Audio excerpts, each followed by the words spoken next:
a gente sentou no começo do ano, né, e definimos séries para que a gente pudesse pregar, falar, na verdade, com os jovens aqui da nossa igreja.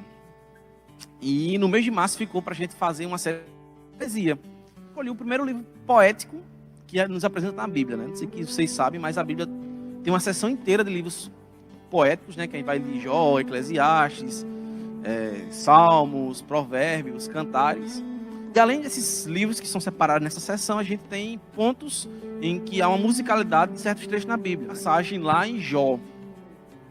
Na verdade, não vai ser uma exposição de um texto específico de Jó, mas sobre o que o livro de Jó, no modo geral, tem nos a dizer a respeito da mensagem que ele nos propõe a trazer, né?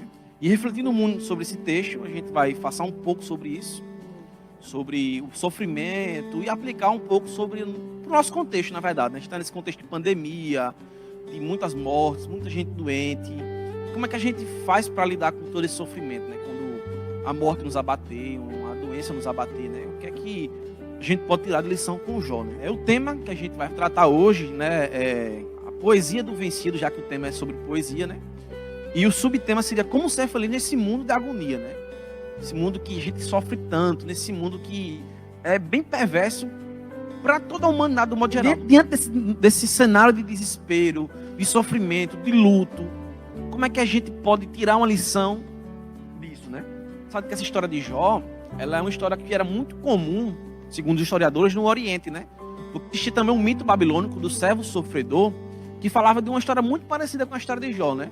Só que diferente de Jó, que a gente vai refletir mais no final, sobre a consequência, sobre a lição que a gente tem a aprender, o servo sofredor do mito babilônico, ele sofreu porque em algum ritual ele fez meio que uma cerimônia errada ali para a adoração da deusa Astarote, que era uma deusa babilônica, e os deuses castigaram ele, né? Se espantar que essa história também se faça presente em outros povos do Oriente Próximo, porque a gente, quando a gente for olhar na Bíblia, lá em Gênesis, vai ver que todos aqueles povos, eles partiram, eram descendentes de Noé, né? Então muitas histórias ficaram ali, foram passadas de geração em geração. Então assim, quando alguém fala, a história de Jó é uma história mentirosa, falaciosa, não cai muito nessa não, né? É que a gente tem argumento para fazer uma apologia da nossa fé. Eu quero trazer para vocês, já que o tema é poesia, uma poesia de um poeta paraibano chamado Augusto dos Anjos, chamado Psicologia de um Vencido. Augusto dos Anjos, ele vai começar dizendo: eu, filho do carbono e do amoníaco, monstro da escuridão e retuliância, sofro desde a epigênese da infância a influência má do zodíaco. Profundissimamente hipocondríaco, este ambiente me causa repugnância. Sobe minha boca a ânsia análoga à ânsia, que se escapa à boca de um cardíaco.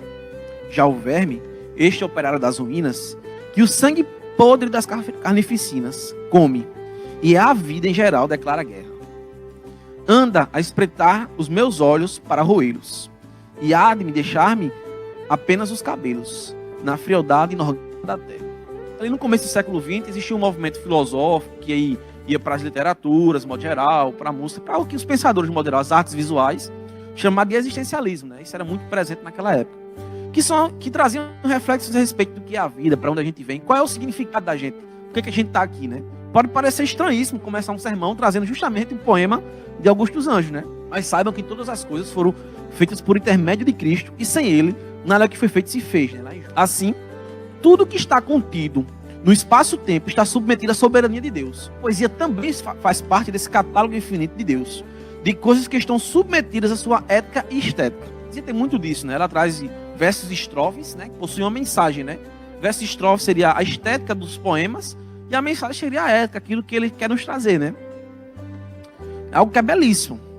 E Deus nos permitiu com essa forma de poesia para a gente se maravilhar com a sua criação, né? Uma das formas que a gente possa se deleitar na criação de Deus. Eles traziam profecia ao povo de Israel através de versos, coisas meio que cantadas e tal. A poesia se faz tão presente na Bíblia que o primeiro capítulo da Bíblia, Gênesis, né, pode ser cantado, pode ser cantarolado como uma poesia, né? Como eu já disse, né, foi que a poesia, além de ser belíssima, né, tem uma natureza estética, ela possui também uma natureza ética, né?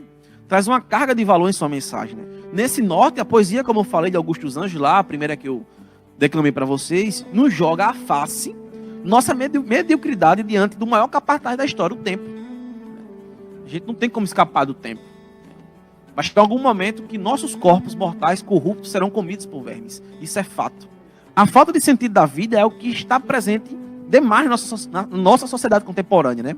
Existe uma quantidade altíssima de doenças psicossomáticas, né, sendo diagnosticadas, né? Pessoas estão depressivas, pessoas estão ansiosas, não sabem muito bem quem são, para onde é que vai, onde estão, e que no final de tudo perderam sua fé. Quando da Idade Moderna, né, a era da pós-verdade, relações líquidas e vida individualista, o homem passou a viver de maneira independente, entre aspas, né? Romantizando a ideia do super-eu, também entre aspas. Do que eu sou, do que eu consigo, porque eu posso. Eu digo muitas vezes isso, que é a síndrome de Caim, né? Cainitas, os seus filhos, os filhos de Caim, os seus herdeiros, são a representação fiel do hipócrita. Aquela pessoa que não está minimamente interessada em qualquer assunto que se refira a Deus. E quando se referem a Deus, querem proceder da forma que lhe aprouver, da sua maneira. Não fazendo como Deus exige que seja, de coração humilhado e contrito, né? Caim é o homem moderno, que tem ciência sobre Deus, mas não faz questão de saber sobre as coisas dele. E tem dentro de si um vazio gigante, como já disse Dostoiévski, né? Existe no homem um vazio do tamanho de Deus. O ser humano fora criado para adorar a Deus. O seu fim último é glorificar a Deus e gozá-lo para sempre. O ser humano insiste em criar a sua identidade em torno de algo que não seja Deus. O ser humano é orgulhoso, né? Tim Keller vai dizer que o orgulho do ser humano, o orgulho espiritual, é a ilusão de que temos competência sem Deus para conduzir nossa vida, desenvolver nossos próprios sensos de valor pessoal e descobrir um propósito grande bastante para dar sentido à vida. Né? Os milhares de anos da filosofia mudou a nossa cultura dessa forma, né? Mudaram o homem de hoje. Como já dito, é um homem que se apartou de Deus quando quebrou seu relacionamento com ele lá no Éden. Aí, toda a relação do homem com o mundo que Deus criou foi mudada com a sujeira em todos os nossos ciclos de vida. Inclusive nas artes, a consciência, a parte do Criador, deu vozes a vozes esquizofrênicas que urgem temam a dizer que Deus não é necessário. Reduzem-nos a meros amontoados de proteínas que não encontram em si sentido para viver. Portanto, vejo que esta é uma sociedade que sofre e não sabe por que sofre. A gente tem os melhores índices de riqueza, a gente vive mais, a gente tem mais segurança, nossa expectativa de vida é maior, temos liberdade religiosa, direitos de ir e vir, escolhemos com quem vamos nos casar, vivemos em um estado quase pleno de liberdade. E o que é que nos acomete tanto que faz com que as pessoas se tornem mais dependentes de drogas e anseiem por acabar com suas vidas? O mundo é assim mesmo, o mundo persiste em agonia e sofrimento. E como é que a gente vai fazer para viver nesse mundo de agonia e sofrimento? James K. Smith, prefaciando um livro de Herman Doyle, né, chamado No Crepúsculo do Pensamento Ocidental, ele vai dizer que o eu que encontra seu significado supremo ou felicidade no Criador relaciona-se com o mundo de um modo diferente. Portanto, a bondade fundamental da criação se mantém. Essa agonia que jaz na humanidade é inerente ao fato de que o homem não reconhece sua pequenez, porque o homem colocou Deus à parte das suas relações, e desta feita devemos escutar a voz e a mensagem que afirma que somos pequeninos, somos miúdos diante do Todo-Poderoso. Nós não somos nada diante de Deus. O ponto que eu quero trazer aqui a vocês é que nós, além de não reconhecer a nossa pequenez, nós somos seres extremamente orgulhosos. Um orgulho imenso, um orgulho espiritual, achar que a gente é independente das coisas do mundo. Agostinho vai dizer que o orgulho não é grandeza, é mais inchaço. E o que está inchado parece grande, mas não é sadio. O ego humano é vazio. Não adianta a gente preencher nosso ego com qualquer outra coisa que não seja Deus. Você vai sempre ficar nesse ciclo vicioso, né? Essa falta de identidade, esse lençol de egoísmo que aquece a sociedade moderna, aquece eu, aquece você, é algo ligado à forma que passamos a viver, né? Nós não temos mais identidade, não sabemos mais quem somos. Estamos perdidos em um mundo que não é o nosso lar. Essa falta de sentimento de pertencimento é atestado que não é aqui que a gente vai encontrar a resposta para as nossas inquietações.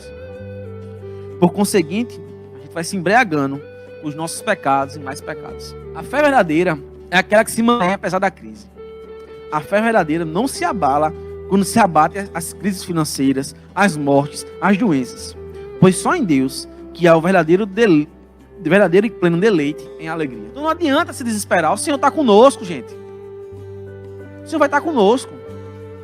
A diferença de nós para aqueles que não são santos no Senhor é justamente essa.